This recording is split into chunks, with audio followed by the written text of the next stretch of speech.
చలో.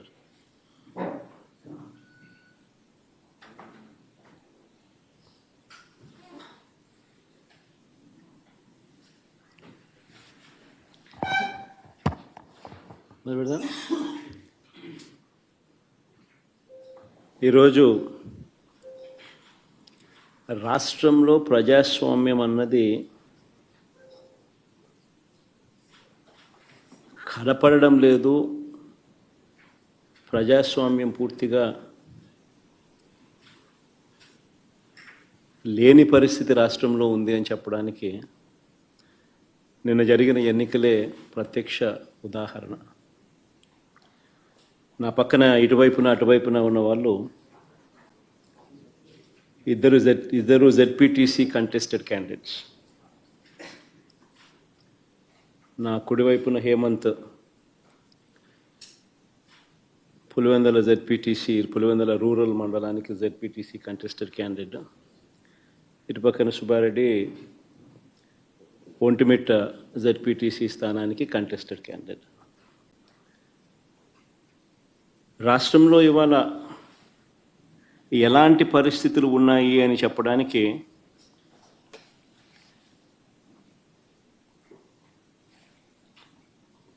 నిజంగా ఈ రెండు ఎలక్షన్లు ఒక ఉదాహరణ.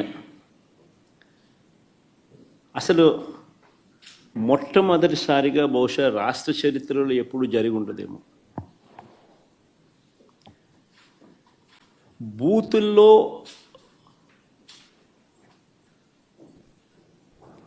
పార్టీకి సంబంధించిన ఏజెంట్ లేకుండా వైఎస్ఆర్సిపి ప్రతిపక్ష పార్టీ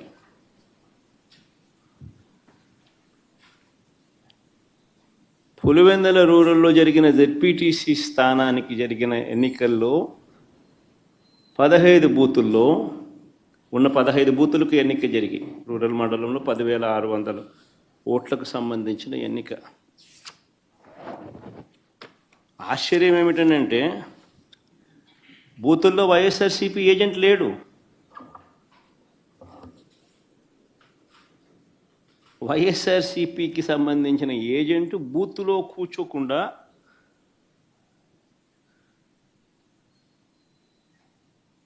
బూత్ దగ్గరికే మనిషి పోలేని పరిస్థితిలో బూత్లో ఏజెంటే లేకుండా ఎన్నికలు రిగ్గింగ్ చేసినారు. సాక్షాత్తు పోలీసుల సమక్షంలో పోలీసుల ప్రోద్బలంతో బూతులోకి వెళ్ళే ఏజెంట్ల ఫాములను వీళ్ళే తీసేసుకొని చింపేసుకొని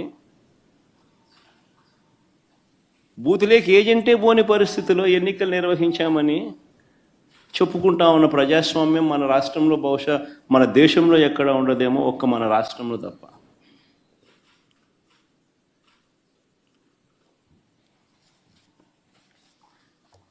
అసలు ఎన్నికల్లో బూత్ ఏజెంట్కు సంబంధించిన విధులు, బాధ్యతలు, హక్కులు ఏమిటి తెలుసా?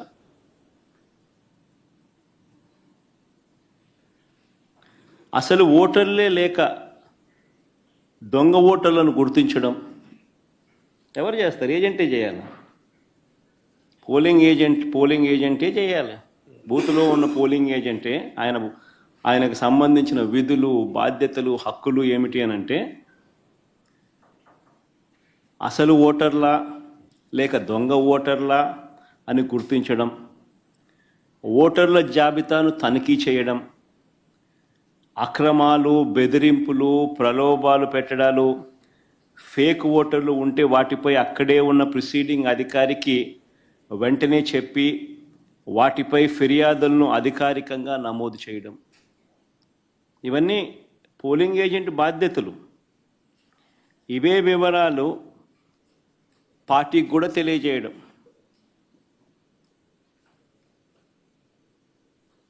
ఈ బాధ్యతలు ఉంటాయి కాబట్టి ఏజెంట్లకు హక్కులు కూడా కల్పిస్తారు. వారు ఖచ్చితంగా బూత్లో కూర్చునే హక్కు, ఓటర్ల జాబితాను తనిఖీ చేసే హక్కు, అభ్యంతరాలు తెలియజేసే హక్కు, పోలింగ్ రికార్డులను పరిశీలించే హక్కు, కౌంటింగ్ వరకు కూడా దీనికి సంబంధించిన సమాచారాన్ని పొందే హక్కు. ఇవన్నీ కూడా ఏజెంట్లకు ఉంటాయి. ఒక పోలింగ్ ఏజెంటు బూతులేకి పోతూనే ఫామ్ 12 అన్నది, అంటే తన పోలింగ్ ఏజెంట్ను అపాయింట్మెంట్ చేస్తూ ఇచ్చే ఫామ్ను, క్యాండిడేట్ ఫామ్ 12 పోలింగ్ ఏజెంట్ను అపాయింట్ చేస్తూ ఇచ్చే ఫామ్ను, it's called form 12. Polling candidate పలానోడు నా ఏజెంట్, నా పోలింగ్ ఏజెంట్ అని చెప్పి అపాయింట్ చేస్తూ ఇచ్చే ఫామ్. ఆ ఫామ్ను తీసుకొని పోయి ఆ పోలింగ్ ఏజెంటు ఎన్నిక స్టార్ట్ కాకమునిపే ప్రిసీడింగ్ ఆఫీసర్కి ఇస్తాడు ఆ ఫామ్. ప్రొసీజర్ అది. ఆ తర్వాతనే బూత్లో కూర్చుంటాడు. మా ఏజెంట్ల నుంచి ఈ ఫాములను నిన్న టీడీపీ వాళ్ళు పోలీసులు దగ్గరుండి లాక్కోవడము, చింపేసేయడము.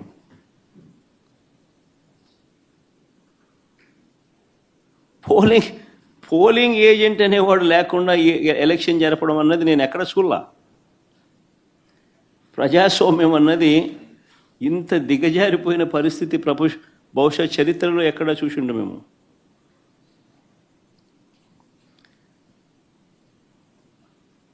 ఓటర్ వచ్చి తన పేరు చెప్పిన తర్వాత, ఓటర్ మామూలుగా ఎన్నికల్లో పోలింగ్ రూమ్లోకి వచ్చిన తర్వాత యూజువలీ ఆ ఓటరు తన పేరు చెప్తాడు గట్టిగా.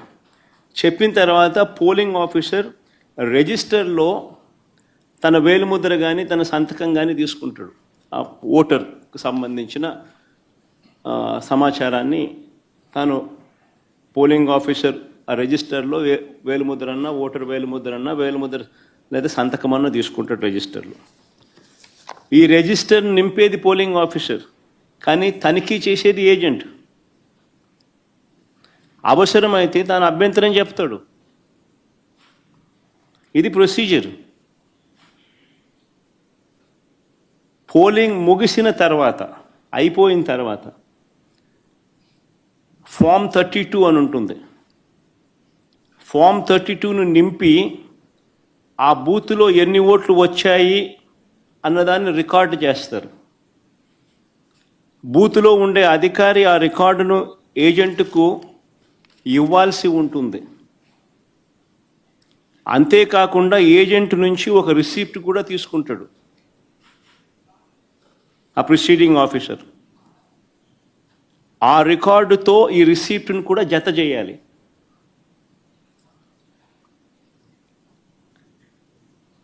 ఆ రికార్డును కూడా ధృవీకరించాల్సి ఉంటుంది. ఇది ప్రొసీజర్. బ్యాలెట్ బాక్స్కు సీల్ వేసేటప్పుడు, బ్యాలెట్ బాక్స్కు సీల్ వేసే ప్రక్రియ పూర్తయ్యే వరకు ఏజెంట్ అక్కడే ఉంటాడు. బ్యాలెట్ బాక్స్ సీల్ పై కూడా ఏజెంట్ సంతకం చేస్తాడు.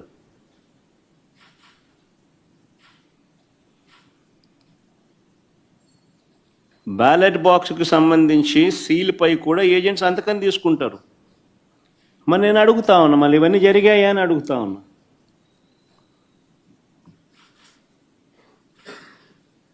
ఇవన్నీ జరిగాయా అని అడుగుతా ఉన్నా.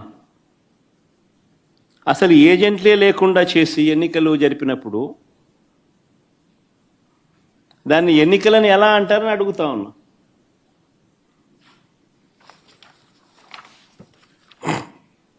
నిజంగా డెమోక్రసీలో ఉన్న ప్రతి ఒక్కరూ కూడా దీని గురించి ప్రశ్నించకపోతే, దీని ప్రజాస్వామ్యాన్ని కాపాడుకోలేకపోతే, గొంతు విప్పకపోతే ప్రజాస్వామ్యం ఇంకా బతకదు. అధికారంలో ఉన్న పార్టీ ఈ మాదిరిగా ఎన్నికలు నిర్వహిస్తే ఎన్నికలు అన్నది ఇంకా హాస్యాస్పదమే అవుతాయి. ఎన్నికలు పెట్టాల్సిన ఎన్నికలు ఇంకా ఏం జరపాల్సిన పనులా, ఇంకా మన ఇష్టం గుద్దుకోవడమే. దాన్ని ఎన్నిక అని చెప్పాల్సిన పని కూడా. రాష్ట్రంలో ముఖ్యమంత్రి స్థానంలో ఉన్న చంద్రబాబు నాయుడు గారు నిజంగా అన్నిటికన్నా బాధ ఆయనతో చేతులు కలిపి అంటగాగుతా ఉన్న తన ఎల్లో మీడియా.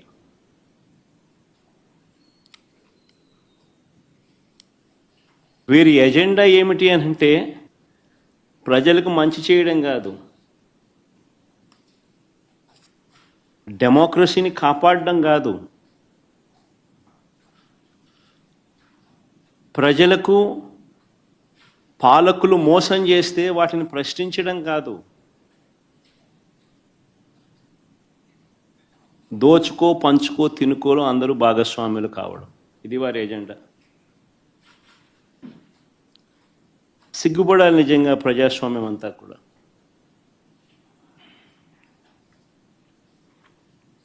ఈరోజు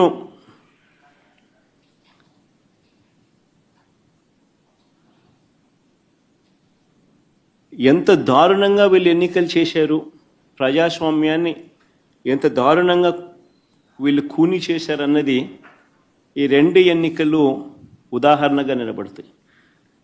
నేను కొన్ని సన్నివేశాలు చెప్పుకుంటూ పోతాను, సో దట్ అసలు ఎన్నిక అనేది ఎలా జరిగింది అన్నది కూడా రాష్ట్ర ప్రజలందరికీ కూడా అవగాహన అన్నది వస్తుంది.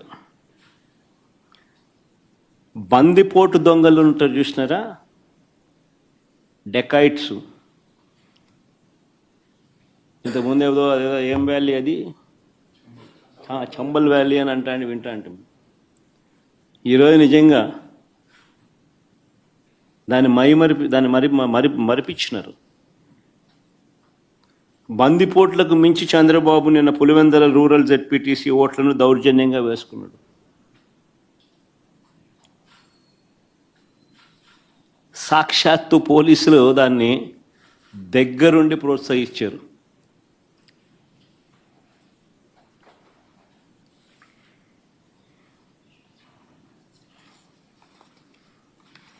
నేను చంద్రబాబు గారిని ఛాలెంజ్ చేస్తా ఉన్నా, అయ్యా చంద్రబాబు గారు, మీ పరిపాలన మీద నీకు నమ్మకం ఉంటే, మీరు మంచి చేశారు ప్రజలకు అన్న విశ్వాసం మీలో ఉంటే, ప్రజలు మీకు ఓటు వేస్తారు అన్న నమ్మకం మీకుంటే,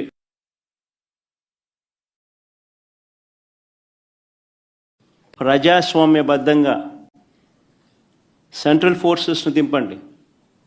సెంట్రల్ ఫోర్సెస్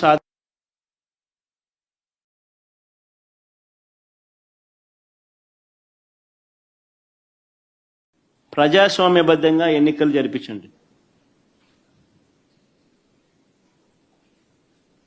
నీకు ఆ నమ్మకం లేదు కాబట్టి, మీరు ప్రజలకు చేసిన మంచి ఏది లేదు కాబట్టి, సూపర్ 6 సూపర్ 7 అన్నింటా మీరు మోసమే చేశారు కాబట్టి, మీ పాలనంతా కూడా రాక్షస పాలన కాబట్టి, ప్రజలు మీకు ఓట్లేసే పరిస్థితి లేదు కాబట్టి ఇంత విచ్చలవిడిగా ప్రజాస్వామ్యాన్ని కూని చేస్తూ ఉన్నారు.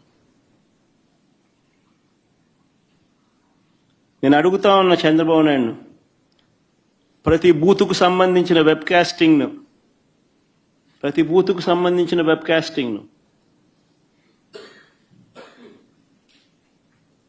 వైఎస్ఆర్సీపీ అభ్యర్థులకు ఇచ్చే ధైర్యం మీకుందా అని అడుగుతా ఉన్నా.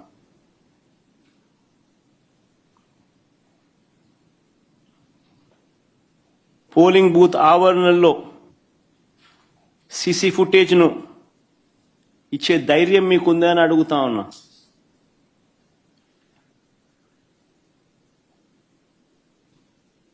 ఎవరెవరు బయట నుంచి వచ్చి ఎలా ఓటేశారో, ఎలా బూతులను ఆక్రమించుకున్నారో, ఆ ఆక్రమించుకుంది ఎవరో కూడా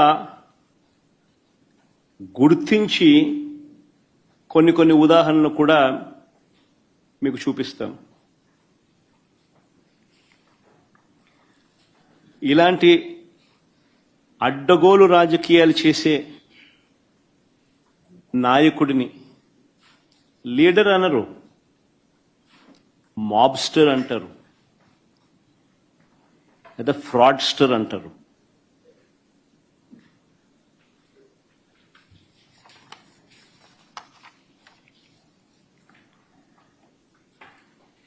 ఉదాహరణ నేను చెప్తాను, ఎంత దారుణంగా ఈ మోసము అనే కార్యక్రమము, అన్యాయం అనే కార్యక్రమము జరుగుతూ వచ్చింది అన్నదానికి నిదర్శనాలు చెప్తా.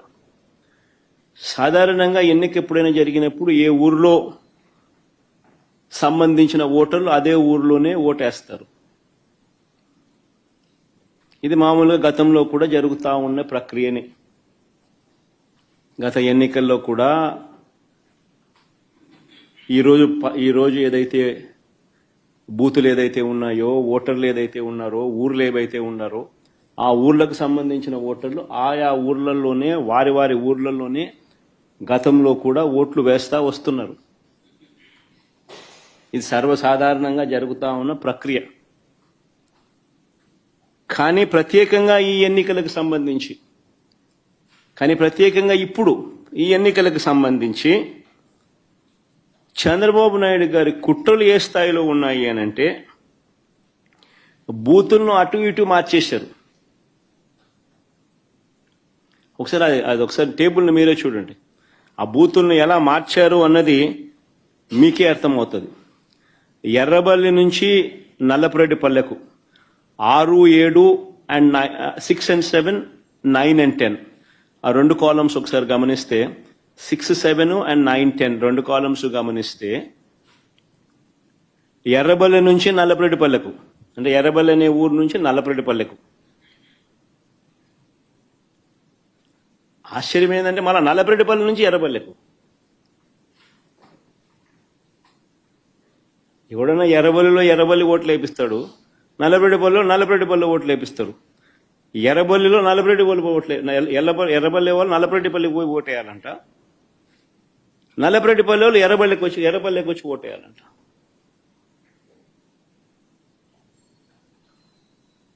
సిక్స్ 7 చూడండి, 9, 10 చూడండి.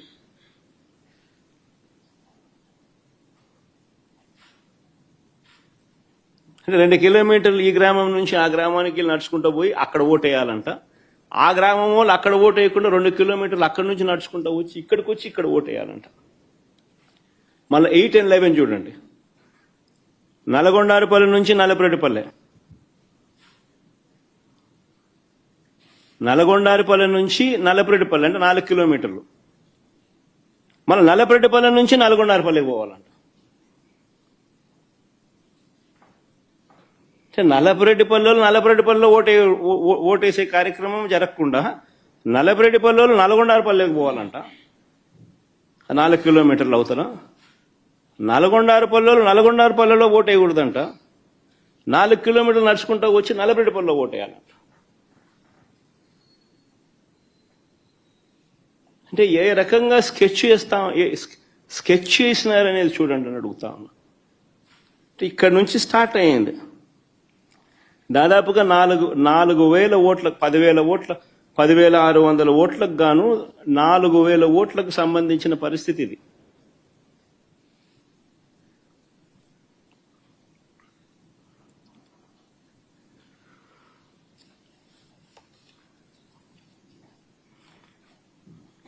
వీళ్ళ ఆలోచన ఏంది? ఆ వెళ్లే దారిలో వీళ్ళందరినీ భయభ్రాంతులు చేయాలా. వీళ్ళు 4 కిలోమీటర్లు 2 కిలోమీటర్లు నడుచుకుంటూ పోయే కార్యక్రమం డిమోటివేట్ చేయాలా. దారిలో వీళ్ళని భయభ్రాంతులకు గురి చేయాలి, దాడి చేసి అడ్డగించాలి. నిన్న జరిగింది అదే. నిన్న జరిగినటివి కూడా అవే. వాటికి సంబంధించిన వీడియో క్లిప్పింగ్లు కూడా చూపుతా. మొత్తం పులివెందుల జెడ్పీటీసీలో 6 పంచాయతీలుంటే, పులివెందుల రూరల్ మండలానికి సంబంధించి నిన్న ఎన్నిక జరిగింది. 6 పంచాయతీలుంటే పోలింగ్ కేంద్రాలు 15 పోలింగ్ కేంద్రాలు. ఈ 6 పంచాయతీలకు సంబంధించి ఆశ్చర్యం ఏమిటో తెలుసా? ఈ 6 పంచాయతీల్లో భద్రత పేరుతో 700 మందిని పోలీసులను పెట్టారు. ప్రజలను ఓట్లు వేసేందుకు సహకరించేందుకు కాదు ఈ భద్రత. ప్రజలను భయభ్రాంతులను చేసేందుకు ఇది 700 మంది పోలీసులు. ఉదయం 4 గంటలకల్లా ఇతర ప్రాంతాల నుంచి వచ్చిన వ్యక్తులు ఆయా గ్రామాలలో మకాం వేశారు.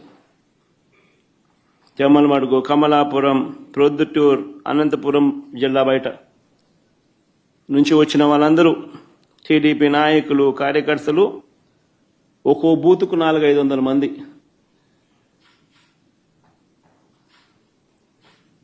బయట వాళ్ళు వచ్చి పాగేసినారు. పోలీసుల సమక్షంలోనే, పోలీసుల దగ్గరుండి ప్రోత్సహిస్తూ.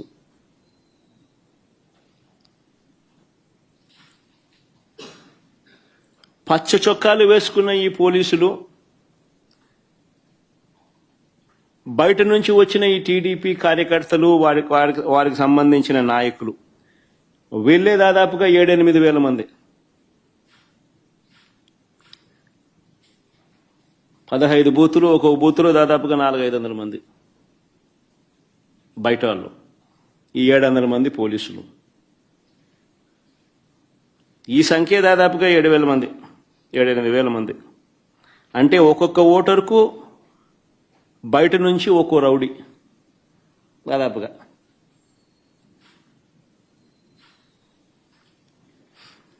ఈ ఎన్నికలు స్వేచ్ఛగా జరిగాయి అని ఎవరైనా అనగలుగుతారని అడుగుతా ఉన్నా. ఈ నేపథ్యంలో టీడీపీ మంత్రులు, ఎమ్మెల్యేలు ఎన్నిక జరుగుతున్న గ్రామాలలో అరాచకం సృష్టించుకునేందుకు ఈ గ్రామాలను పంచుకున్నారు. మంత్రి సవిత, ఆమెకు సంబంధించిన మనుషులు ఎర్రబల్లిలో తిష్ట వేస్తే ఆమెకు సంబంధించిన నాయకులు, ఆమెకు సంబంధించిన మనుషులు ఎర్రబల్లిలో ఆమె తిష్టేస్తే, ఎమ్మెల్యే ఆదినారాయణ రెడ్డి నల్లపరెడ్డిపల్లెకు భారీగా జమ్మలమడుగు నుంచి తీసుకొచ్చిన కార్యకర్తలను, నాయకులను అక్కడ తిష్టేయడం. మరో టీడీపీ ఎమ్మెల్యే పుత్తా చైతన్య ఈ కొత్తపల్లిలో 100 మంది తన కార్యకర్తలతో తాను అక్కడే మకాం.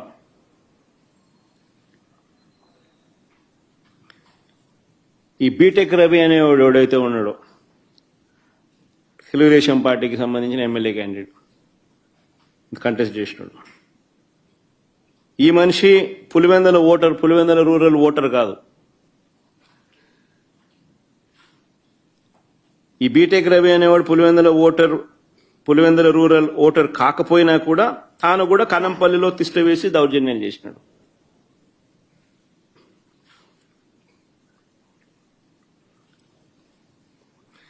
పోలింగ్ బూతులకు వైఎస్ఆర్సీపీ ఏజెంట్లు వెళితే వారిపై దాడులు చేసి వారిని కొట్టి ఏజెంట్ ఫాములు లాక్కోవడం, చించేయడం.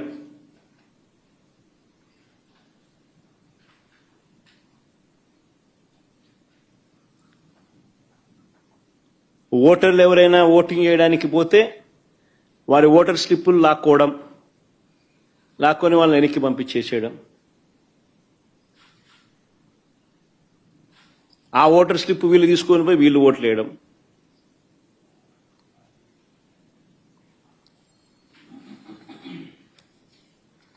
వైఎస్ఆర్సీపీ ఏజెంట్లు లోపలికి వెళ్లకుండానే, వైఎస్ఆర్సీపీ ఏజెంట్లు లేకుండానే ఈ పోలింగ్ జరిగింది.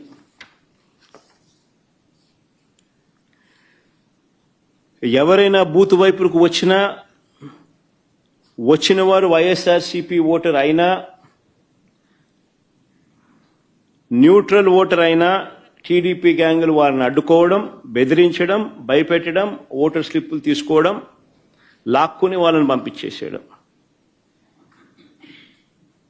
ఖచ్చితంగా టీడీపీకి ఓటేసే టీడీపీ వాడైతేనే లోపలికి పోతాడు. ఇలా ఓట్లేసిన ఇతర నియోజకవర్గాల నుంచి వచ్చిన వాళ్ళు, ఇతర మండలాల నుంచి వచ్చిన వాళ్ళు, వీళ్ళందరినీ కూడా ఒకసారి ఏ రకంగా వీళ్ళు దొంగ ఓట్లు వేసినారు, ఏ రకంగా ఇది జరిగింది అన్నది కొన్ని ఉదాహరణలతో కొన్ని మా వాళ్ళు ఫోటోలు ప్రదర్శిస్తారు. ఒకసారి చూడండి. ఒకసారి ఇది బాగా ఇంట్రెస్టింగ్గా ఉంది. ఫోటో చూడండి ఒకసారి. కలెక్టర్ సమక్షంలోనే ఆయన జోబులో 2 చేతులు జోబులో పెట్టుకొని ఉన్నాడు చూసినాం. ఆయన కలెక్టర్, ఆయన పేరు శ్రీధర్, చెరుకూరి శ్రీధర్. ఆయన కలెక్టర్. ఆయన సమక్షంలోనే ఆ ఫోటోలో కనపడుతున్నారు చూసినామా, వాళ్ళు దొంగ ఓట్లు వేస్తున్నారు. వాళ్ళు ఎవరు అనంటే జమ్మలమడుగు నియోజకవర్గానికి చెందిన దస్తగిరి అనే ఒకడు, సందీప్ కుమార్ అనే ఒకడు. వాళ్ళకు సంబంధించిన వివరాలు ఇంకా కొంచెం కిందికి పోతే ఆ వివరాలు కూడా ఇలా ఉంటాయి. ఆ ఫోటో కూడా చూపించు. అది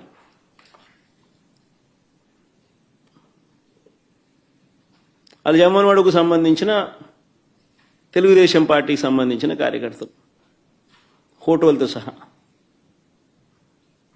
సరే, ఇంకో ఫోటో చూద్దామా?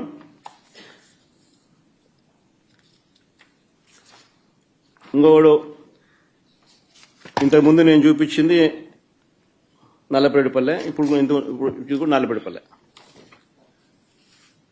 ఆ ఫోటోలో సర్కిల్ చేసి చూపించిన ఆయన చూసినాడు కదా, ఆయన కూడా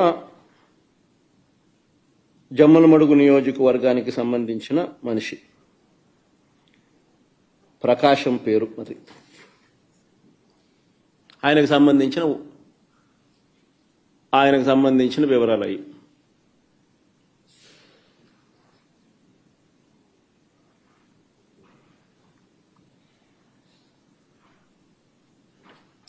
తర్వాత నెక్స్ట్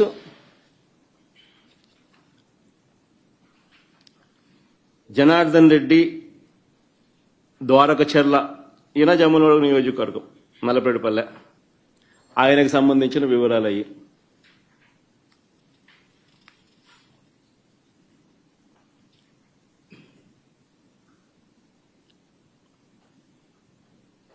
మైలవరంలో ఆయనకు సంబంధించిన ఓటింగ్ వివరాలు అవన్నీ.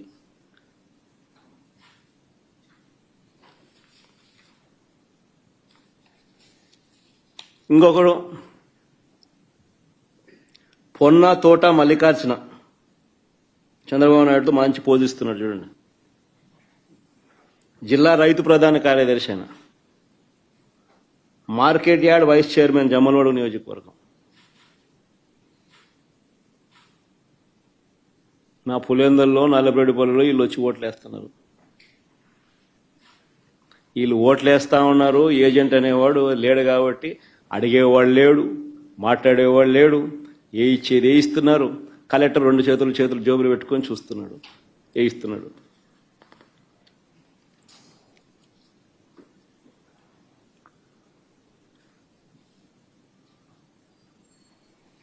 ఇంకోరు మారెడ్డి చిన్నపుల్లారెడ్డి, టీడీపీ సర్పంచ్, కర్మలవారిపల్లె గ్రామం, మైలవరం మండలం, జమ్మలమడుగు నియోజకవర్గం. ఆయన ఇంకా నెక్స్ట్ నాగేశ్వరరెడ్డి, ఈయన జమ్మలమడుగు నియోజకవర్గం. ఈయన చంద్రబాబు నాయుడుతో ఫోటో కూడా ఉంది బాగా. ఆయన చంద్రబాబు నాయుడు, ఆయన పోజు, ఆయన కథ.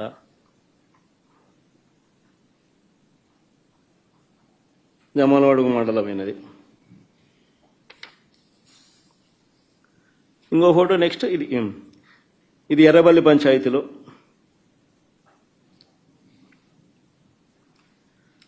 నల్లపరెడ్డిపల్లె గ్రామం దొంగ ఓటు వేయడానికి క్యూ లైన్లో ఉన్న జమ్మలమడుగు నియోజకవర్గం, జమ్మలమడుగు మండలం గుండెచెరువు గ్రామానికి చెందిన పాతకోట శివారెడ్డి. ఏం పోజు పెట్టినట్టు చూసినా.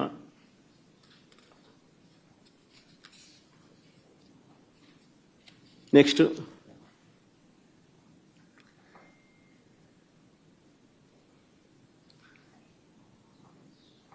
జమ్మలమడుగు నియోజకవర్గం మైలవరం మండలం నవాబ్పేట గ్రామానికి చెందిన రామస్వామి రెడ్డి, సన్నపు రెడ్డి. ఆయనకు సంబంధించిన వివరాలు అయ్యి. నెక్స్ట్ చూడండి, ఏం పోస్ట్ పెట్టడం కూడా. జమ్మలమడుగు నియోజకవర్గం పెద్దమడియం మండలం భీమగుండం గ్రామానికి చెందిన కొత్తపల్లి రాజగోపాల్. ఆయన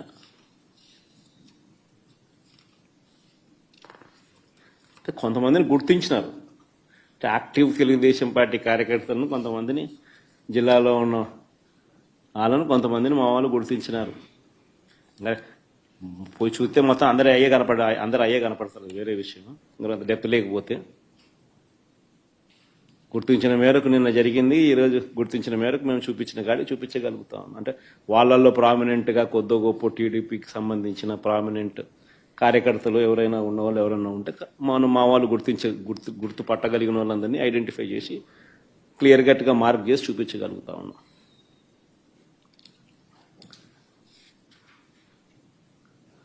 హనుమత్ ఈయన ఇంకొక ఆయన హనుమంతగిరి గ్రామానికి చెందిన బోయిన బాలుగ్రామ్.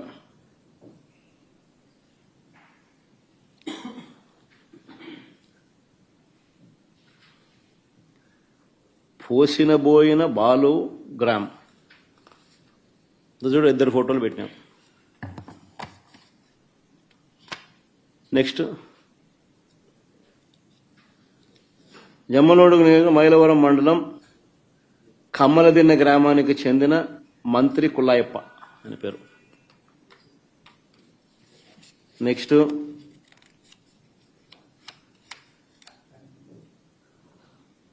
ఇది భలే ఆశ్చర్యం. రీపోలింగ్ జరుగుతుంది. రీపోలింగ్లో కూడా ఈరోజు పొద్దున కమలాపురానికి నిలబడ్డ ఈ వ్యక్తి టీడీపీ నాయకుడు నారాయణ యాదవ్. కొత్తపల్లి గ్రామంలో రీపోలింగ్లోనూ దొంగ ఓటు వేయడానికి క్యూ లైన్లో నిలబడిన కమలాపురం నియోజకవర్గం నసంతపురం గ్రామానికి చెందిన టీడీపీ నాయకుడు గజ్జల నారాయణ యాదవ్.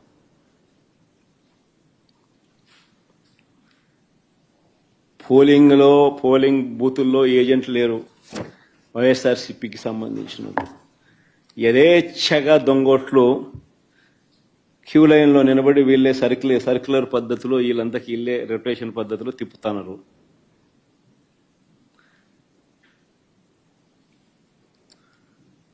ఇది అన్యాయమని ప్రశ్నించడానికి ఎవరైనా వైఎస్ఆర్సీపీ వాళ్ళకు సంబంధించిన వాళ్ళు ఎవరైనా 5 మంది కలిసి వెళ్ళినా కూడా వారిని పోలీసులు తరిమి కొడుతున్నారు.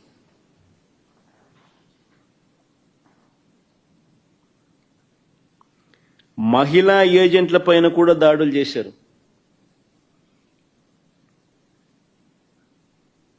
నియోజకవర్గానికి సంబంధించిన టీడీపీ వాళ్ళు 100 మంది ఒకే చోట ఉన్నా కూడా వాళ్ళు షామ్యానాలు వేసుకొని, ఆ షామ్యానాలు వేసుకున్న ఫోటో పెట్టచ్చుమా, షామ్యానాలు వేసుకొని చూడు భోజనాలు చేస్తున్నారు, షామ్యానాలు పెట్టుకున్నారు, పోలీసుల సమక్షంలో జరుగుతుంది, ఆన్నే తింటున్నారు అని ఏ పోలీసు ఎవడు మాట్లాడు.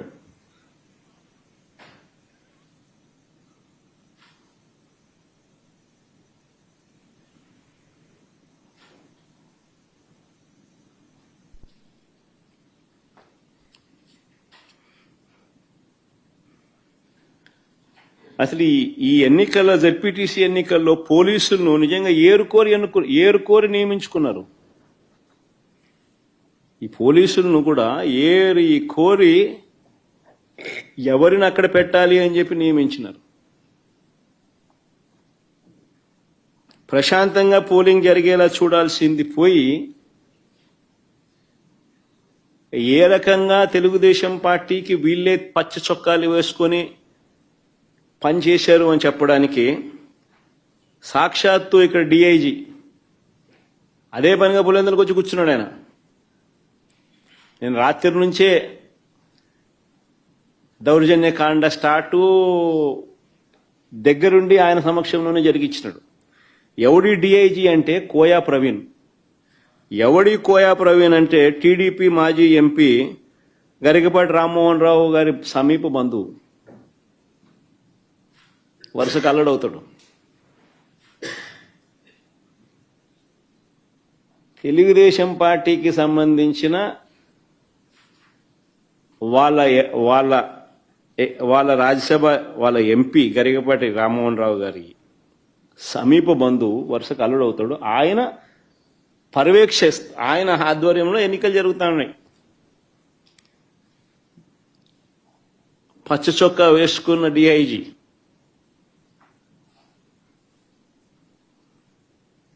ఆయనకు సంబంధించిన డిఎస్పీలు, ఆయనకు సంబంధించిన సిఐలు హ్యాండ్ పిక్డ్ ప్రతి ఆఫీసర్ అక్కడ ఎవడు ఉండాలా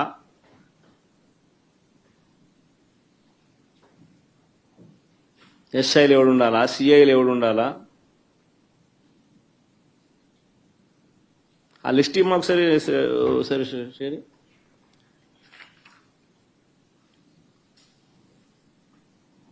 చంద్రబాబు నాయుడు పరిపాలనలో అసలు పోలీసులు ఎవరైనా చంద్రబాబు నాయుడు మాట వినకపోతే పరిస్థితి ఏమిటో తెలుసా? డీజీ స్థాయిలో ఉన్న అధికారులు సైతం జైళ్ల పాలు. PSR Anjaneyulu jail. దళిత వర్గానికి చెందిన డీజీ స్థాయి అధికారి సునీల్ కుమార్ అరెస్టెడ్. మరో additional DG Sanjay arrested. DIG Vishal Gunni arrested, case booked. BC వర్గానికి చెందిన ఐజీ కాంతిలాల్ రాణా కేసెస్. ఇంకా తదితరులు ఎంతో మంది సస్పెండెడ్, హెరాస్డ్, అరెస్టెడ్ కేటగిరీలో. మరెందరో ఎస్పీల మీద తప్పుడు కేసులు పెట్టి విచారణ పేరుతో వేధిస్తా ఉన్నారు. వీరు కాక 4 నాన్ క్యాడర్ ఎస్పీలు, ఒక కమాండెంట్ స్థాయి అధికారి, 22 మంది అడిషనల్ ఎస్పీలు, 55 మంది డిఎస్పీలకు పోస్టింగులు లేవు. మరో 6 డిఎస్పీలు, 3 అడిషనల్ కమాండెంట్లు, 2 అసిస్టెంట్ కమాండెంట్లు కూడా హెడ్ క్వార్టర్స్ లో రిపోర్టింగ్ చేయిస్తున్నారు.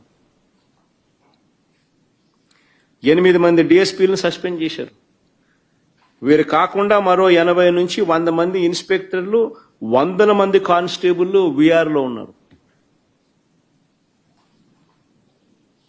అంటే లిటరల్గా ఆయనకు సంబంధించిన ఆఫీసర్లు, ఆయనకు సంబంధించిన పోలీసులను తీసుకొస్తున్నారు, వాళ్ళకు కావలసిన పనులు చేయిస్తూ ఉన్నారు. చంద్రబాబు నాయుడు చేస్తూ ఉన్న కరప్షన్లలో వీళ్ళందరూ భాగస్వాములు. డిఐజీ ఆధ్వర్యంలో కలెక్షన్స్. మాఫియా రింగ్ లీడర్ ఎవడంటే డిఐజీ. ఆయన ప్రాంతంలో జరిగే బెల్ట్ షాపుల ఆక్షన్ దగ్గర నుంచి, బెల్ట్ షాపులు నడిపించాలంటే వాళ్ళు ఇచ్చే డబ్బుల దగ్గర కలెక్షన్ దగ్గర నుంచి, పర్మిట్ రూములు, ఇల్లీగల్ పర్మిట్ రూములు నడపడం దగ్గర నుంచి, నడిపించడం కోసం వాళ్ళ దగ్గర నుంచి కలెక్ట్ చేసే డబ్బుల దగ్గర నుంచి, ఆయా నియోజకవర్గంలో ఇసుక, మట్టి, లాటరైటు, క్వాడ్సు, శాండ్, సిలికా, ఇంకా ఏమైనా ఉన్నా కూడా వీళ్ళకి ఇచ్చే దగ్గర నుంచి, నియోజకవర్గంలో పేకాట క్లబ్బులు నడిపించడం దగ్గర నుంచి, నియోజకవర్గంలో ఏ పరిశ్రమ నడవాలన్నా కూడా వాళ్ళను సైతం బెదిరించి వాళ్ళు కూడా డబ్బులు ఇచ్చే దగ్గర నుంచి డిఐజీలే పంచుతున్నారు. ఎమ్మెల్యేలకింత, చిన్నబాబుకింత, పెద్దబాబుకింత అని చెప్పి సిఐల ఆధ్వర్యంలో నడిపిస్తూ ఉన్నారు. ఈ డిఐజీలు, ఈ డిఎస్పీలు, ఈ సిఐలు. ఇది ముఠా నాయకత్వం.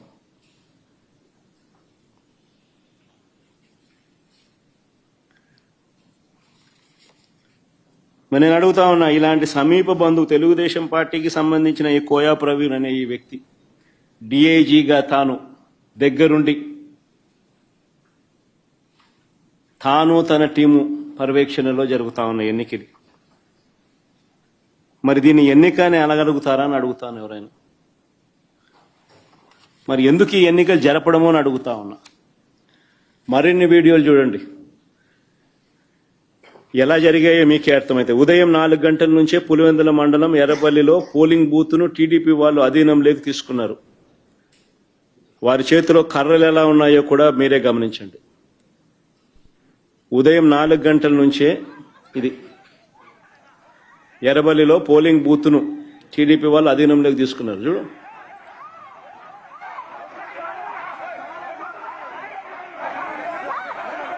సౌండ్ కూడా పెట్టమన్నారు, అది బాగా ఇంట్రెస్టింగ్ గా ఉంది.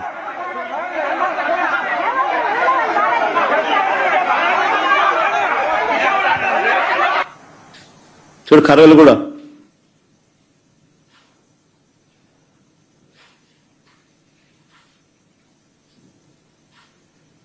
మళ్ళా కర్రలకు పోజులు. మళ్ళా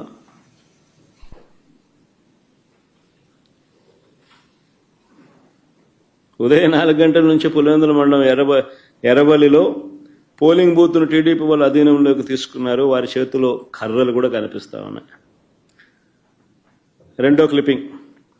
టీడీపీ వాళ్ళు చేసిన అక్రమాలను అడ్డుకోకూడదని ఏకంగా మా ఎంపీ అవినాష్ రెడ్డిని తెల్లవారుజామునే పులివెందులో అరెస్ట్ చేసినారు. అసలు ఆయన పులివెందుల రూరల్లో కూడా లేడు, పులివెందుల టౌన్లో ఉన్నాడు. టౌన్లో ఎన్నిక జరగడంలా ఆయన టౌన్లో ఉన్నాడు, ఆయన ఇంట్లో ఉన్నాడు. ఆయన ఇంట్లో ఆయన అరెస్ట్ చేస్తా ఉన్నారు.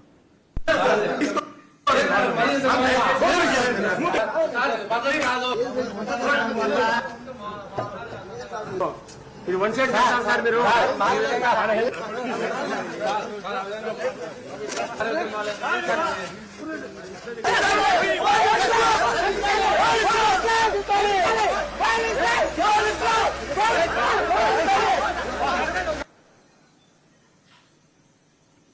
అవినాష్ రెడ్డి రూరల్లో కూడా లేడు, టౌన్లో పులివెందుల టౌన్లో ఉన్నాడు. పులివెందుల టౌన్లో ఎన్నికలు జరగడం, టౌన్లో తన ఇంట్లో ఉన్న తనను అరెస్ట్ చేసి తీసుకొని పోతా ఉన్నారు.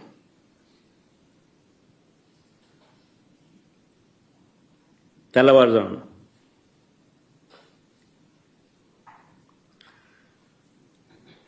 ఇంకొక వీడియో, బయట ప్రాంతాల నుంచి వచ్చిన టీడీపీ వాళ్ళు మరింత రెచ్చిపోయారు. మోట్నూతలపల్లిలో పోలింగ్ బూత్ కు 2 కిలోమీటర్ల ముందే వాహనాలను ఆపి అడ్డగించారు.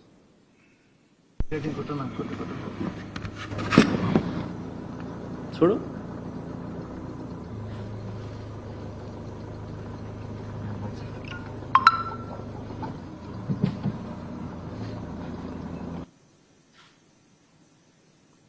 ఓటర్లు పోలింగ్ పోయడానికి వాళ్ళ పోయే కార్యక్రమం కూడా మోట్నూతలపల్లి పోలింగ్ బూత్ కు 2 కిలోమీటర్ల ముందే వాహనాలను ఆపి ఓటర్లను అడ్డగించిన టీడీపీ మొక్కలు.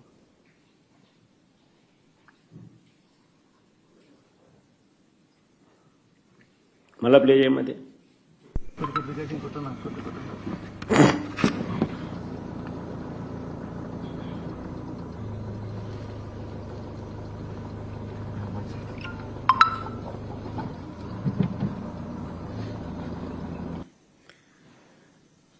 ఎర్రబల్లి గ్రామంలో బూత్ లోపలికి రానివ్వకుండా అడ్డుకున్నారని పోలీసులు కూడా టీడీపీ వారికే సహకరించారని మహిళా ఏజెంట్లు చెప్పడం. ఎర్రబల్లి గ్రామంలో బూత్ లోపలికి రానివ్వకుండా అడ్డుకున్నారని.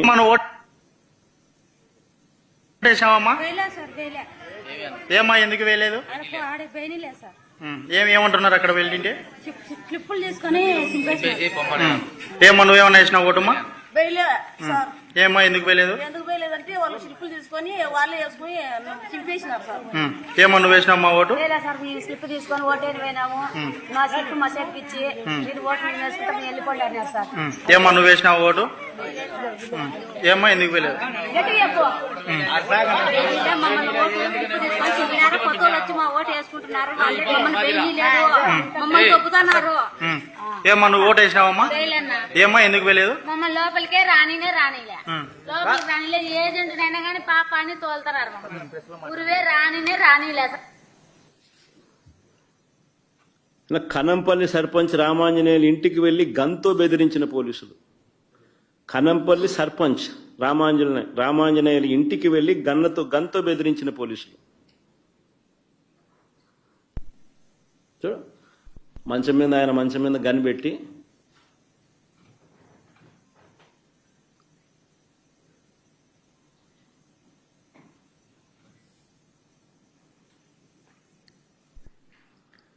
తర్వాత ఎర్రవల్లిలో రిగ్గింగ్ చేయడానికి పోలింగ్ కేంద్రానికి టీడీపీ కార్యకర్తలు వెళ్తుండగా పోలీసులు చక్కగా స్వాగతం పలికిన వీడియో.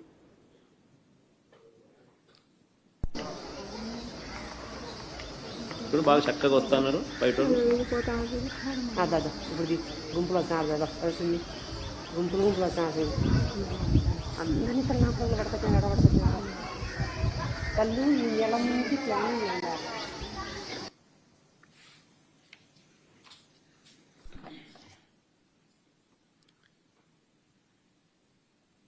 తర్వాత వేముల దుగ్గన్నగారిపల్లి గ్రామాలకు చెందిన టీడీపీ వాళ్ళు వచ్చి ఓట్లు రిగ్గింగ్ చేసుకుంటున్నారని ఏకంగా కనంపల్లి మహిళలు బయటికి వచ్చి ఆందోళన చేశారు. ఏజెంట్లను పోలింగ్ బూత్ లోపలికి రానివ్వకుండా బీటెక్ రవి తమ్ముడు భరత్ అడ్డుకున్నారు.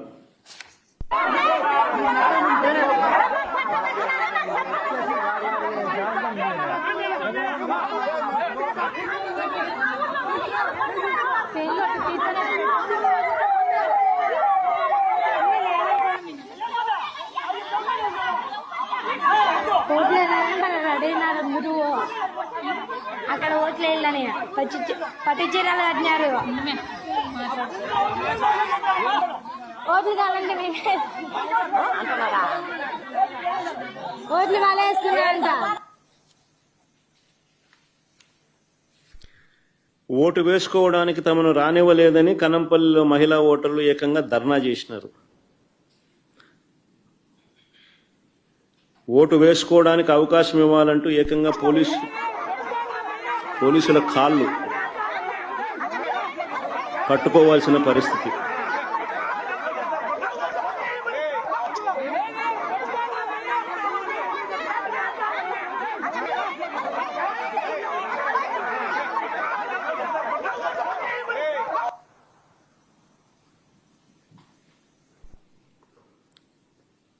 మేము ఓటు వేయలేకపోయామంటున్న కనంపల్లి ఓటర్ల ఆవేదన, వాళ్ళ వీడియో.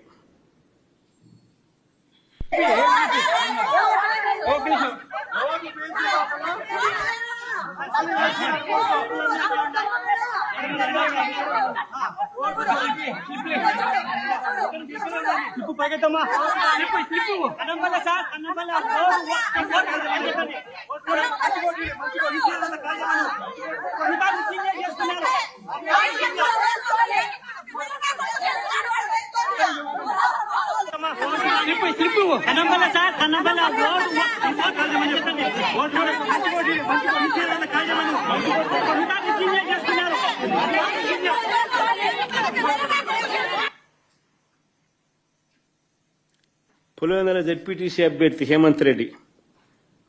హేమంత్ రెడ్డిని కనీసం ఇల్లు కూడా కదలనీయలేదు. క్యాండిడేట్ ను ఇంట్లో నుంచి బయటికి రానిలా.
క్యాండిడేట్ ఇంట్లో నుంచి రానివ్వడంలా. క్యాండిడేట్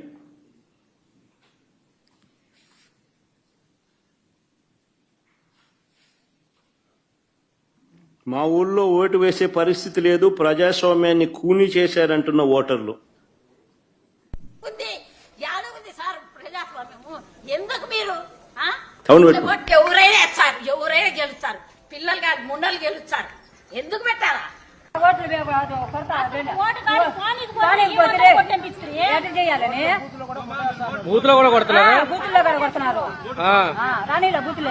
ఊరు లోపలికి అలో చేశారు.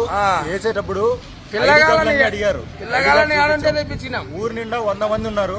వాళ్ళు మా ఊరోళ్ళు కాదు. వాళ్ళని ఎలా అలో చేశారో తెలియదు. ఏ ఊరన్నా? మోరింద్రపల్లి.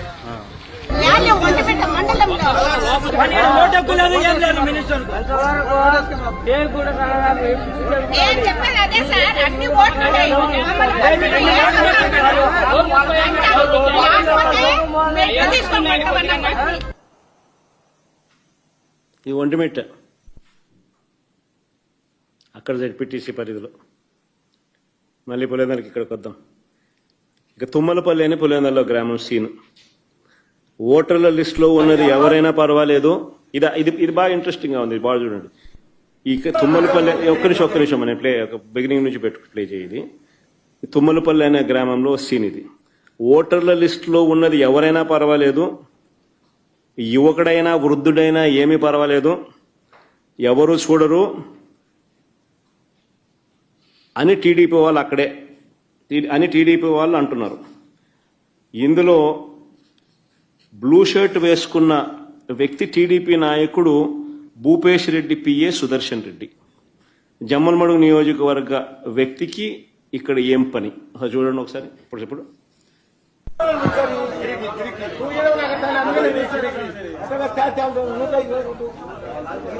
వీళ్ళే స్లిప్లు ఇస్తా ఉన్నారు, వీళ్ళే దొంగోట్లు వేయిస్తున్నారు.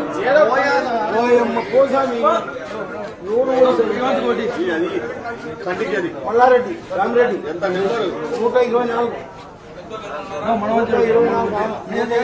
వయసు ఎక్కువ ఉంది. ఏం కాదు బాబా, అప్పుడు ఇప్పుడు వయసు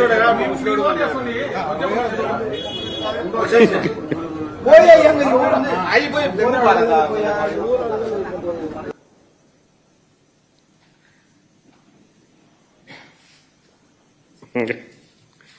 ఆ బ్లూ షర్ట్ వేసుకున్న ఆయన భూపేష్ రెడ్డి పిఏ సుదర్శన్ రెడ్డి, జమ్మలమడుగు నియోజకవర్గం. ఆయన పులివెందులలో ఈ ఓటింగ్ జరిగేటప్పుడు ఈ గ్రామంలో ఏం పని ఆయనకు? ఆయనే ఓటర్ స్లిప్లు ఇస్తున్నాడు, ఆయనే ఓటర్లను పంపిస్తున్నాడు. వాళ్ళు ముసలోడైనా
డిఎస్పీ అన్న మాటలు కూడా ప్లే చేయండి అమ్మా.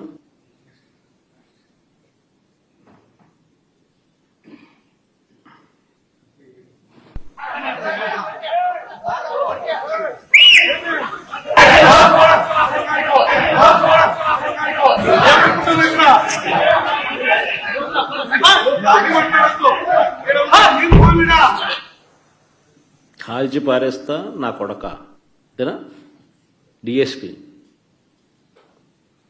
కానీ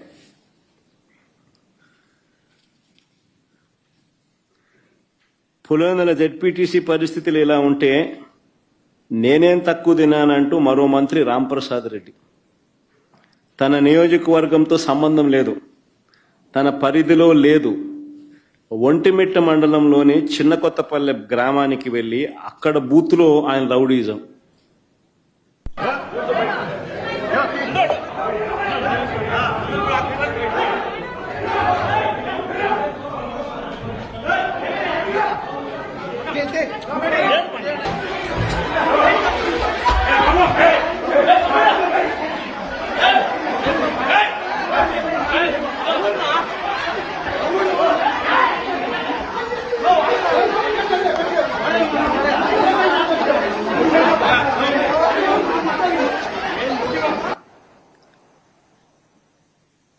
ఆయన రాయచోటి ఎమ్మెల్యే, సిట్టింగ్ మంత్రి, ఒంటిమిట్ట మండలం జెడ్పీటీసీకి సంబంధించి అక్కడ ఆయన చేస్తా ఉన్న దారుణాలు, చిన్న కొత్తపల్లెలో ఈ ఘటన జరుగుతూ ఉండగా తీసిన వీడియో ఫుటేజ్. నేరుగా బూతులేకి పోవడం, ఏజెంట్లను లాగేయడం. ఇక్కడ ఏజెంట్లను లాగేసినారు, బూతులేకి పోయి ఏజెంట్లను లాగేసినారు. లాగేసి ఏజెంట్ను తంతన్నారు. ఏజెంట్ను తంతా ఉన్న ఫోటో మంత్రి సమక్షంలోనే.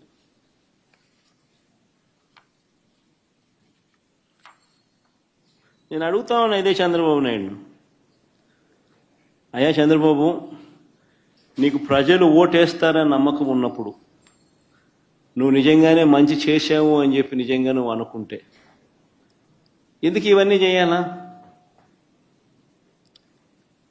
నువ్వు ప్రజలకు మంచి చేయలేదని నీకు తెలుసు కాబట్టి, ప్రజలు నీకు ఓటు వెయ్యరు అని నీకు తెలుసు కాబట్టి, ప్రజాస్వామ్యబద్ధంగా ఎన్నిక జరిగితే నీకు ఓట్లు పడవు అని నీకు తెలుసు కాబట్టి ఈ స్థాయిలో దౌర్జన్యానికి దిగుతా ఉండవు.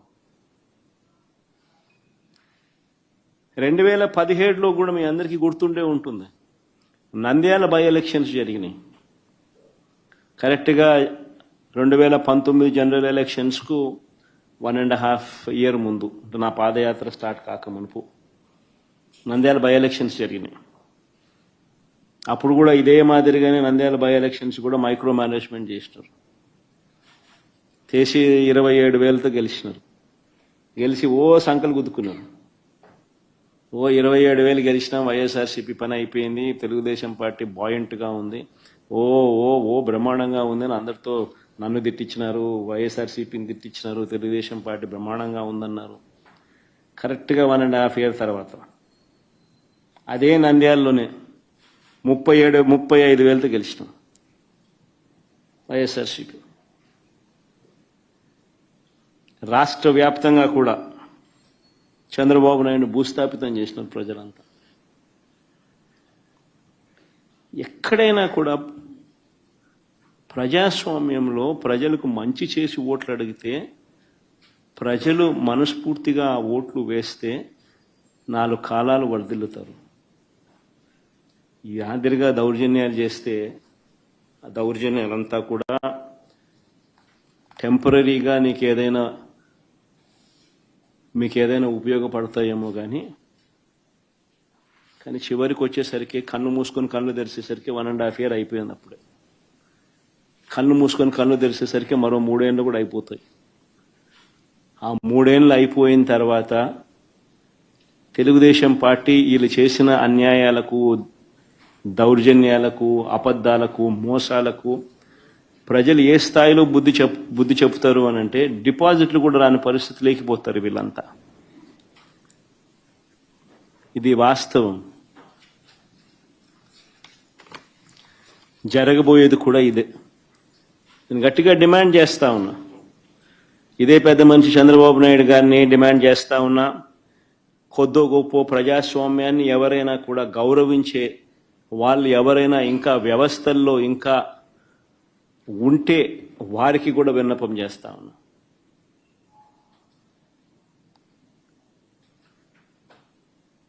ప్రజాస్వామ్యాన్ని కాపాడుకునే కార్యక్రమం చేయకపోతే, ప్రజాస్వామ్యం ఒక్కసారి చెయ్యి జారిపోతే నక్సలిజం అక్కడి నుంచే పుడుతుంది. ఒక డేంజరస్ సిమ్టమ్కు, డేంజరస్ పరిస్థితులకు మీరు పునాది వేస్తా ఉన్నారు. ఇప్పటికన్నా కళ్ళు తెరవండి. జరిగిన 2 ఎన్నికలను రద్దు చేయండి. ప్రజాస్వామ్యబద్ధంగా సెంట్రల్ గవర్నమెంట్ ఫోర్సెస్ చేత వాళ్ళ ఆధ్వర్యంలో ఎన్నికలు జరిపించండి. ప్రజలు ఎవరికి ఓటు వేస్తారో ఒక ఛాలెంజ్గా తీసుకోండి.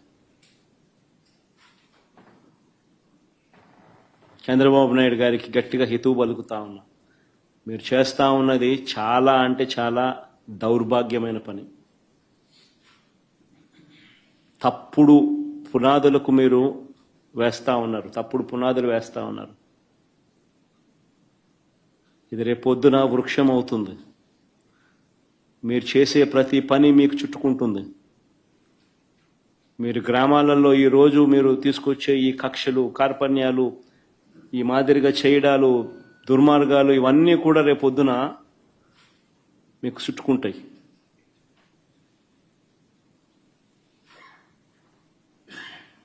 ముఖ్యమంత్రిగా ఉన్నావు, నీ జీవితానికి బహుశా ఇది ఆఖరి ఎలక్షన్ కావచ్చు. రామకృష్ణ అని అనుకునే ఈ వయసులో కనీసం ఆ మాటలన్నా అనుకుంటే పుణ్యమన్నా వస్తుంది. ఈ మాదిరిగా చేస్తే నరకానికే పోతావు. ఇప్పటికైనా మార్పు తెచ్చుకో చంద్రబాబు అని హితవు పలుకుతా ఉన్నా.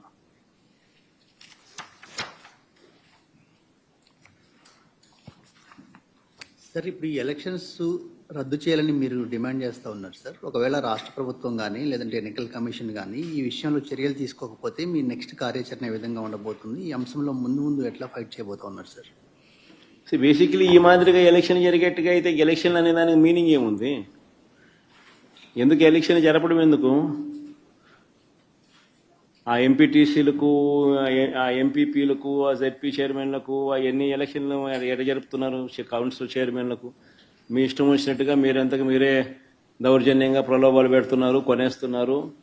ఎలక్షన్లకు మీకు సంఖ్యాబలం లేకపోయినా కానీ మీరు మీ అధికార దుర్వినియోగం చేస్తూ మీరు లాగేసుకుంటున్నారు. అక్కడి నుంచే మొదలుపెట్టిన సాంప్రదాయం చివరికి ఓటర్ల దాకా కూడా తీసుకొని పోతా ఉన్నారు. ఇప్పుడు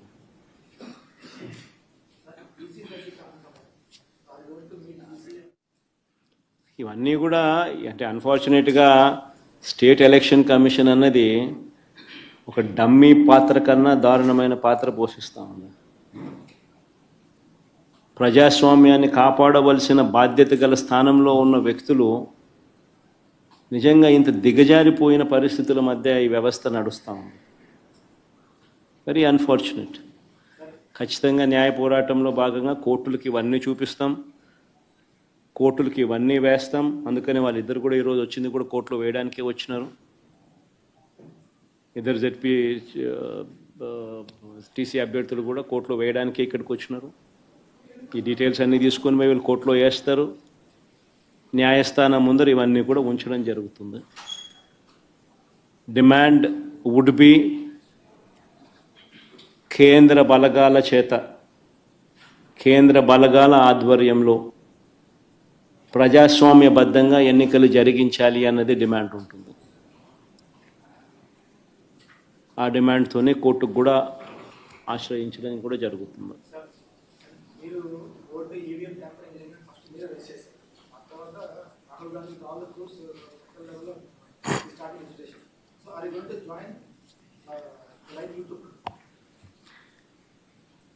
జాయిన్ అనేదానికి మీనింగ్ ఏంది? What is the meaning and definition of joining? State election commission ముందర మాకున్న అభ్యంతరాలను, జరిగిన అన్యాయాలను సవివరంగా వివరించినాం. ఇన్ఫ్యాక్ట్ దేశంలో కల్లా ఎక్కడన్నా బిగ్గెస్ట్ అనామలీ ఎక్కడన్నా జరిగిందంటే అది రాష్ట్రంలోనే. 12.5% వాళ్ళు ఓటు ముగిసే నాటికి, ఓట్లు కౌంటింగ్ నాటికి percentage of difference highest in the country. బహుశా ఆంధ్ర రాష్ట్రంలోనే జరిగింది. 12.5%. అంటే దాదాపుగా 48 లక్షల ఓట్లు. ఆ స్థాయిలో జరిగినప్పుడు అది ఎలక్షన్ కమిషన్కి మన ప్రజెంటేషన్లో మా వాళ్ళంతా పోయి ఇచ్చినాం. ఎలక్షన్ కమిషన్కి చెప్పినాం. వాళ్ళు ఇప్పుడు ఇంటెన్సివ్ సర్ అనే అది ఉంది కదా, స్టేట్ ఇంటెన్సివ్ ఏం సార్ అంటే ఇంటెన్సివ్ రివిజన్ ఏదైతే ఎక్సర్సైజ్ ఉందో అది ఆంధ్ర రాష్ట్రంలో కూడా మేము చేస్తాము అని చెప్పి కూడా సానుకూలంగా చెప్పినారు. కానీ at the end of the day అన్ఫార్చునేట్గా ఏం చేయగలుగుతాం? ఏదైనా కానీ ఈ రాహుల్ గాంధీ అనే వ్యక్తి ఏదైతే చెప్తా ఉన్నారో, ఎందుకు ఈ రాహుల్ గాంధీ అనే వ్యక్తి ఆంధ్ర గురించి ఎందుకు మాట్లాడడం లేదు చెప్పు? చంద్రబాబు నాయుడుతో హాట్ లైన్లో టచ్లో ఉన్నాడు కాబట్టి మాట్లాడడం. ఎందుకు Andhra incharge national spokesperson మనిషోడు మాణిక్యం ఠాకూరా అడే పొద్దున్న చంద్రబాబు నాయుడు గురించి మాట్లాడినాడా? ఏ పొద్దున్న ప్రజాస్వామ్యాన్నిలో ఇంత కూనీ చేస్తా అంటే ఏమైనా క్వశ్చన్ చేసినాడా? చంద్రబాబు నాయుడు ఇన్ని స్కాములు చేస్తున్నాడు, కంటి ముందర కనపడుతుంది. యా వీధికి పోయినా బెల్ట్ షాప్ కనపడుతుంది, యా పక్కకు తిరిగినా పర్మిట్ రూమ్ కనిపిస్తుంది. ఎంఆర్పి రేట్ల కన్నా ఎక్కువ రేటుకి అమ్ముతున్నారు. ఏ రోజైనా మాట్లాడినాడా? మన గురించి, నా గురించి మాట్లాడతాడు. ఎందుకు చంద్రబాబు నాయుడు గురించి ఎందుకు మాట్లాడు? కారణం hot line. Chandrababu, Revanth, Congress high command. అంతే కదా. ఎందుకంటే చంద్రబాబు నాయుడు గురించి ఎందుకు మాట్లాడు చెప్పు? ఆ రాహుల్ గాంధీ ఆంధ్ర గురించి ఎందుకు మాట్లాడు చెప్పు? ఆంధ్రాలో అంతకన్నా పెద్ద జరిగింది కదా, ఇవి మాట్లాడుతున్నారు స్కాములు, ఎలక్షన్ ఓటింగ్ గీటింగు, ఓటు చోరీ, ఇంకోటి అంటున్నారు కదా. మన ఆంధ్రాలో జరిగింది కదా. మన ఎందుకు మాట్లాడు? 12.5% మాట్లాడు. ఎందుకంటే హాట్ లైన్ చంద్రబాబు నాయుడు, రాహుల్ గాంధీ, రేవంత్ రెడ్డి. వీళ్ళు పార్టీలు, వీళ్ళకు ఎజెండా. మన అంతే.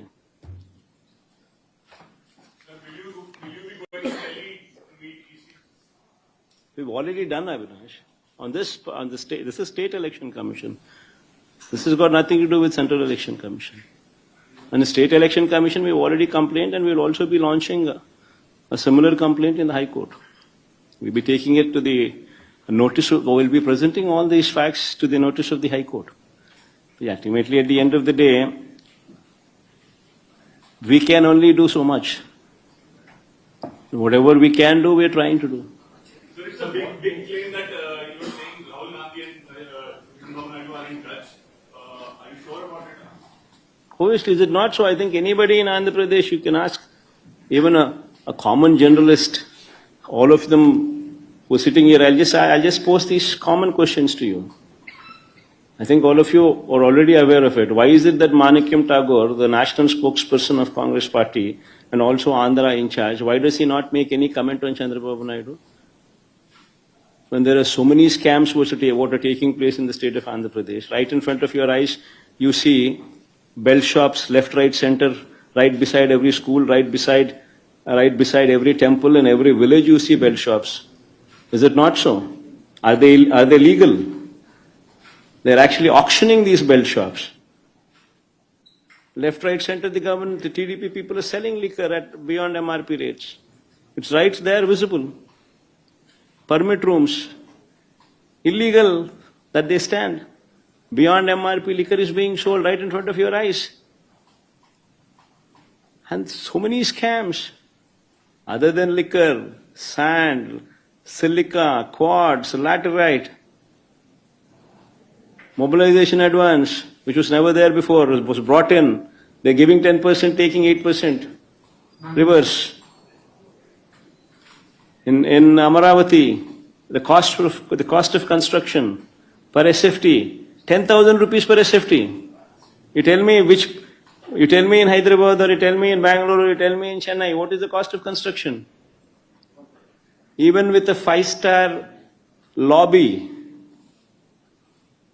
5-star flats are sold, or the cost of construction is 4,500 rupees. The cost of construction to construct something like that would be 4,500 rupees per SFT. In Amaravati, you're talking about 9,000, 10,000 rupees per SFT. Is it not a scam? Right in front of your eyes. The PPAs, they made a hue and cry. When we had made PPAs at 2.49 rupees. Now they have signed PPAs for 4.60 rupees. Is it not a scam? The lands that they're giving at throwaway prices to real estate companies. What is that group? Lulu. What is that other group? Satwa. What are these companies? Real estate companies. And you're giving them land at throwaway prices. Is it not a scam? Right in front of you, over your eyes, all these scams are taking place. Yet, the Congress spokesperson, National Congress spokesperson, Andhra in charge, does not speak about Chandrababu Naidu. Why is it so? But he talks about me. Even though I am in the opposition, he makes wild comments on me. Now this is Andhra. And what about Rahul Gandhi there in Delhi? When he talks about vote chori, why does he not make a statement on Andhra, where the highest 12.5% is the vote difference between what was announced versus when the counting day, when the votes were counted. The difference was 12.5%. The highest what this man can ever speak of. Why does he not speak about Arvind Kejriwal? When Arvind Kejriwal himself lost MLA election, His own MLA seat, Arvind Kejriwal lost. Can you believe that? Why doesn't Rahul Gandhi talk about that? He doesn't. Because Rahul Gandhi does not talk about Andhra because Chandrababu Naidu is in touch with Rahul Gandhi through Revanth Reddy on a hotline. Is it not a fact? I mean, all of you are journalists here. Cross your hearts and speak for yourself and tell me, is it not a fact? And what should I comment on someone like Rahul Gandhi, who himself is not sincere to what he does? Sir, one last question. In the supplementary charge sheet in liquor case, KPMG Consulting name has also come. So what's your say on that? That officials are in touch with KPMG to help and in the excise policy. Who's KPMG? What has it got to do with state government? What is it got to do with state government? See, it's a corporation. What corporation engages, what corporation does with consultancy services is up to them. Whatever they would have recommended, they would have recommended. Whatever these people are supposed to do, these people are supposed to do. The government, every government department works in a silo. And every government department, in order to improve their efficiencies, engages consultancies on their own. Nobody takes permission from CMO or from Chief Minister's office. It doesn't work like that. You're heading a department, you are the secretary for that department, you are the HOD of that particular department, you want to bring in efficiencies into your particular department, you engage consultancy. And mind you, KPMG or these names that you talk about are not small brands. They're not small groups. They're renowned, recognized groups. Be it KPMG or be it any of these big auditing firms that you talk about, these big 5 firms or big firms that you talk about, they're not small firms. For any of them to just make wild statements the way they deem fit, it's not right also. Sir, as you were talking about the vote difference during the 2024 polls, there is a major anomaly that I observed was that votes were called till 2 in the morning. Generally around 5, 6, the crew counted, they give a slip. For us votes, it gets over. See, first of all, nobody is supposed to stand, no additional member is supposed to stand in the queue beyond the voting time. It doesn't work the way you're saying. The queue doesn't go beyond a particular time. Whomsoever are in the queue, they are permitted to cast their vote. You're not supposed to join the queue beyond the timing that has been mentioned. You can't. So there is no way that you can say that voting has been happening till 3 in the morning or 4 in the morning. It doesn't work like that. No. Whatever it doesn't happen like that, number one. Number two, whatever is that percentage of votes that these people have spoken about next day, that this is the voting percentage that has taken place, versus the counting votes that took place, that itself is a difference of 12.5%. That is the whole problem here. Whatever these people have declared the following day, be it 2 o'clock in the night or be it 3 o'clock in the night, taking all that into cognizance, these people have declared that so and so is the percentage of votes that were casted. That data, what they themselves have spoken, versus the number of votes counted on the counting day, the gap in Andhra is 12.5%. So is the same in other states also.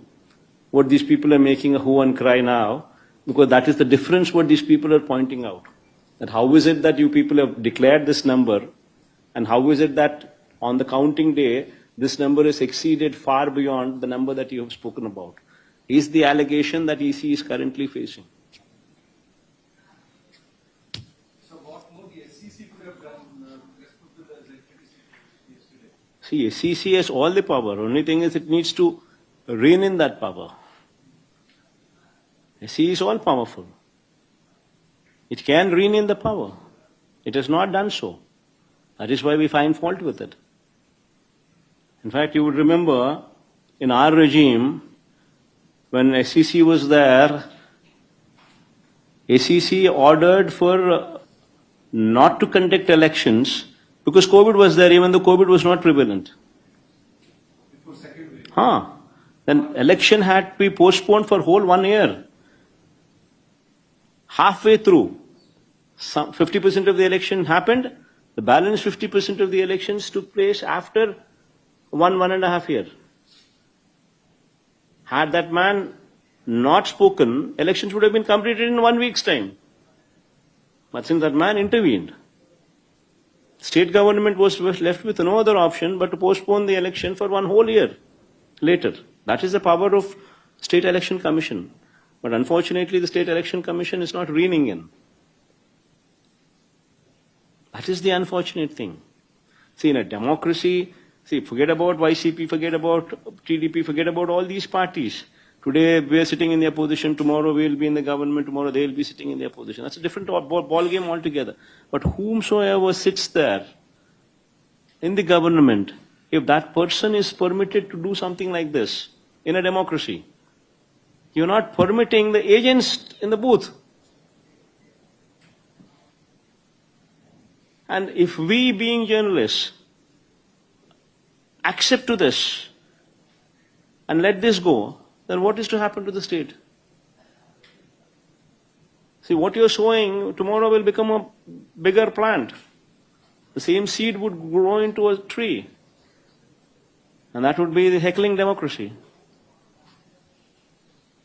See, anybody whomsoever is bothered about democracy should speak out.